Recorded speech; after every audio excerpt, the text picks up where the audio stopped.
On les appelait les Mino, ce qui signifie nos mères en langue faune. Mais pour le reste du monde, elles étaient les Amazones du Dahomey.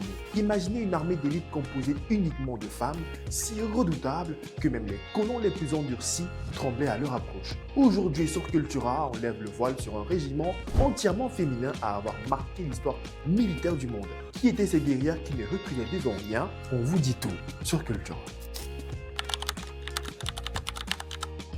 Tout commence au XVIIe siècle. Au départ, elles n'étaient qu'un groupe de chasseuses d'éléphants. Mais c'est sous le règne de la reine Tassin Angbe, qui occupe le trône du Dahomey après la mort subite de son frère jumeau Akaba, puis celui du roi Gezo, que ces femmes vont vraiment se constituer une véritable armée professionnelle. Entre 4000 et 6000 femmes entraînées dès le plus jeune âge à la douleur, la discipline et au maniement des armes. Elles n'étaient pas juste des gardes du corps, elles étaient l'avant-garde du royaume du Dahomey, prêtes à mourir pour le trône. Leur secret, un entraînement extrême. Pour devenir arrodier, il fallait franchir des murs d'épines, vaincre des taureaux à main nue et jurer fidélité absolue au roi. Elles vivaient dans le palais, séparées des hommes, dans un statut semi-sacré. Archères, fusilières ou chasseuses, chaque brigade avait sa spécialité. Leur règle d'or était simple: vaincre ou mourir.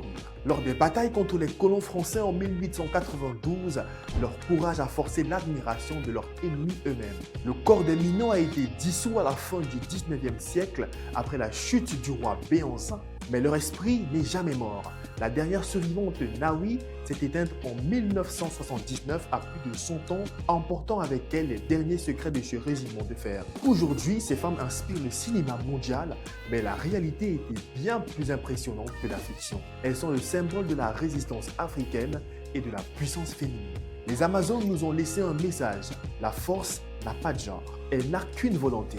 Alors dites-nous en commentaire, connaissez-vous l'histoire de la reine Tassin Angbe, la véritable créatrice de ce corps d'armée? Est-ce que ces guerrières représentent pour vous la fierté ultime du Bénin?